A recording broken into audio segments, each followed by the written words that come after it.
Olá, queridos irmãos e queridas irmãs em Cristo. E eu quero trazer uma palavra realmente relevante para nós cristãos. Eu quero falar sobre o propósito de Deus na nossa vida e como ele é bem fácil de notar.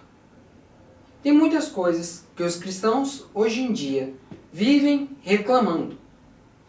Deus não fala comigo. Eu não sei o propósito de Deus. Eu não sei o que Deus quer para a minha vida. Eu não sei o que Deus quer que eu faça. Irmãos, ao longo da Bíblia, vemos muitas passagens bíblicas que elas vão explicar o que nós, enquanto cristãos, devemos fazer. Isso basta nós analisarmos as Escrituras. Não há segredo. Por exemplo, nós vamos aqui para Jeremias, capítulo 29, versículo 11. Porque eu sou o que conheço os planos que tenho para vocês, diz o Senhor. Planos de fazê-los prosperar e não de causar danos. Planos de dar a vocês a esperança e um futuro. Temos aqui um propósito de Deus em Jeremias, indicando que Deus tem um propósito na nossa vida. O propósito aqui de Deus é bem claro, é trazer coisas boas para nós cristãos. Deus, ele não procura trazer desgraça.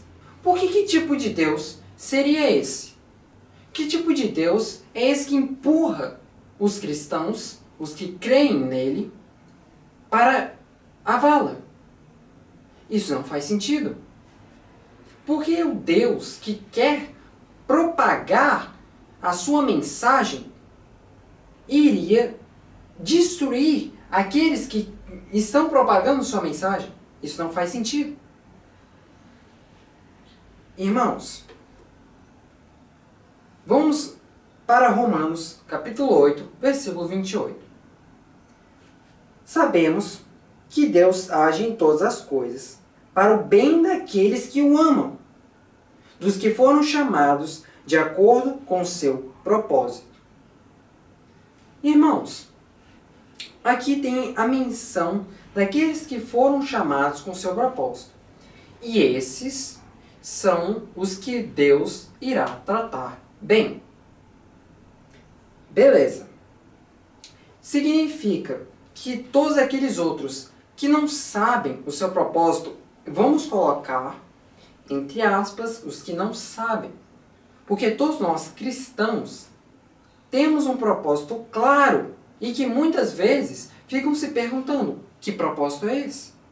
Mas eu irei falar sobre isso. Aqui, Deus vai falar que para aqueles, nós, cristãos, Ele tem um propósito bom para aqueles que o amam.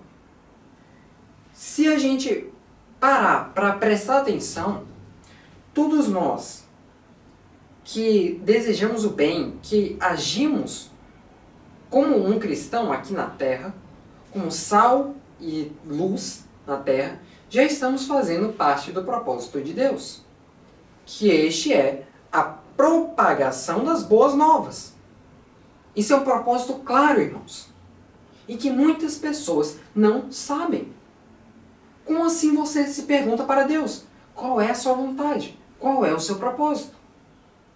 A vontade de Deus é clara. Não tem vai para a direita, para a esquerda, tem uma bifurcação. Não. É claro. A propagação das boas novas. Essa é a vontade. Esse é o propósito que Deus tem para nossas vidas. Ele não quer necessariamente que nós sejamos bilionários aqui na Terra. Ele não quer necessariamente que nós sejamos as pessoas mais influentes, mais famosas. Não, esse não é o foco de Deus. Irmãos, isso de riquezas, de status, são coisas irrelevantes. Se pegarmos as riquezas, estamos indo para o materialismo. Coisa abominada aqui na Bíblia. Nós ficarmos focados somente no materialismo. Eu ter riquezas, dinheiro.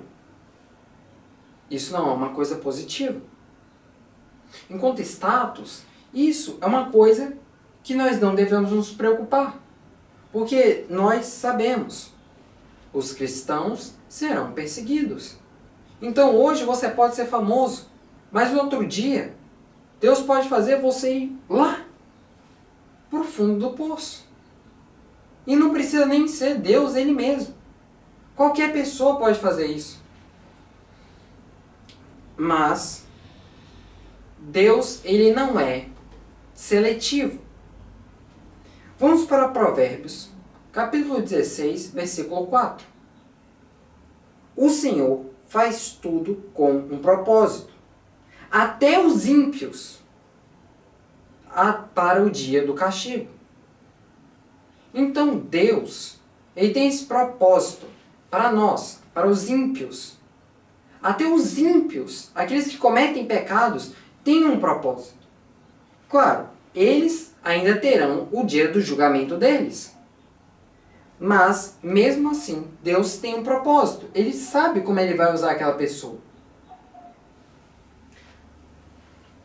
E Eclesiastes, lá no capítulo 3, versículo 11, vocês podem ler, ele vai confirmar que Deus vai fazer tudo no seu tempo adequado. Que o homem ele pode ansiar pela eternidade, pelas coisas, mesmo que ele não consiga compreender inteiramente as coisas que Deus faz. O homem, ele precisa ter calma. Vamos lá para Hebreus, capítulo 10, versículo 36. Irmãos, o texto ele é bem claro. Porque necessitas de paciência, para que, depois de haverdes feito a vontade de Deus, possais alcançar a promessa. Irmãos, precisamos ter paciência. Nós não podemos ser impulsivos, impacientes. Quando nós temos essa promessa, a promessa, o que é que está sendo dito aqui? O céu. O céu é a nossa promessa de nos juntar com Deus. E essa promessa pode ser rompida por nós quando nós nos separamos de Deus. Mas, irmãos, o propósito que Deus tem para nós, ele é bem claro. Vem aqui para 1 Tessalonicenses, capítulo 4, versículos 3 até o 5.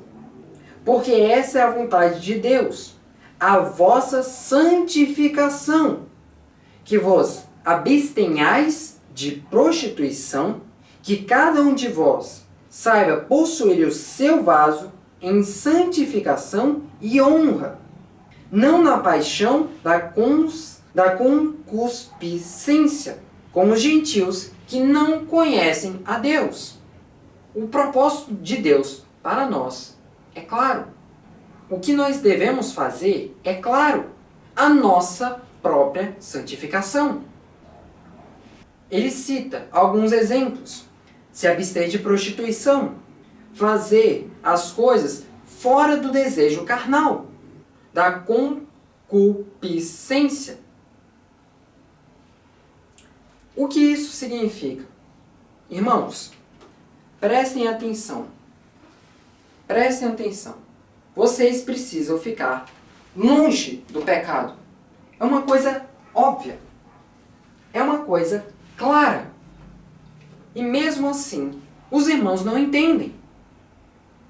Além disso, do pecado, de se afastar do pecado, dessa coisa que rompe o nosso relacionamento com Deus.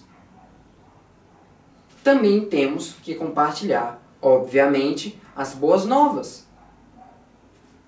A palavra de Deus. Então, o nosso propósito, nós, cristãos, o que Deus quer para nós é a santificação. Tem muitas coisas que os cristãos hoje em dia pecam. Vocês sabem que lá em Gálatas ele vai mencionar a lista de pecados. Por exemplo, se embriagar, ou seja, beber para ficar perdido, beber em excesso. Você ir para a pornografia, você cometer esses atos carnais, roubar, mentir, são todos exemplos que Gálatas vai mencionar. Então, nós cristãos precisamos manter a nossa santificação e a propagação das boas novas. Não tem erro. Como você, cristão, pode dizer: Deus, qual é o seu propósito? Está claro. A vossa santificação. 1 Tessalonicenses, capítulo 4, versículos 3 até 5. Vejam o que está escrito nas Escrituras. Irmãos, para aqueles que leem a Bíblia, que leem as orientações de Deus, ele não vai ficar: o que Deus quer para a minha vida? O que eu, cristão, tenho que fazer? Está claro aqui na Bíblia. Em Efésios, capítulo 5, 17, até deixa um pequeno tapa na cara. Por isso, não sejam insensatos, mas procurem compreender qual a vontade de Deus. Que vontade é essa? A nossa santificação. A propagação das boas novas. Não tem erro, irmãos. Não existe nenhum erro. E ademais, aqui em Romanos, capítulo 12, versículo 2, lemos: que não vos conformeis com este mundo, mas transformai-vos pela renovação do vosso entendimento, para que experimenteis qual seja a boa, agradável e perfeita vontade de Deus. Para sentirmos, experimentarmos a boa, a agradável e perfeita vontade de Deus, temos que não nos conformar com o mundo. O que isso quer dizer? Não ficar em pecado, conformar com as iniquidades que tem neste mundo.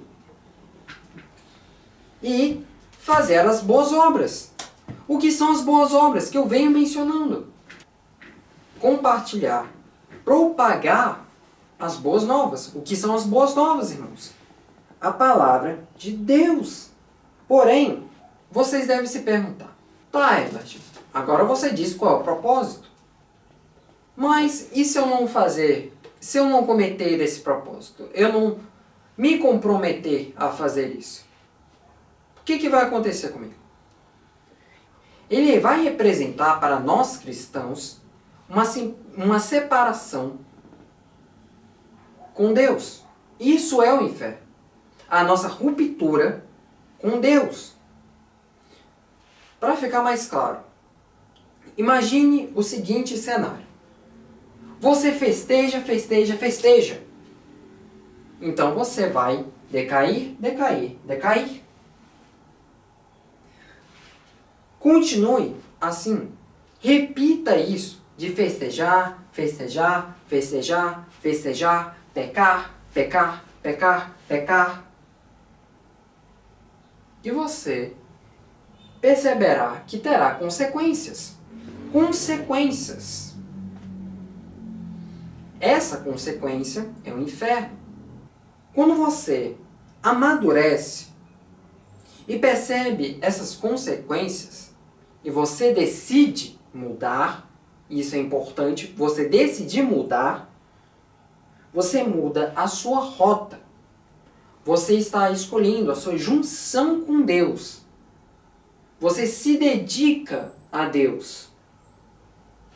Assim, quando rejeitamos o propósito de Deus, receberemos uma punição séria do Criador do Universo.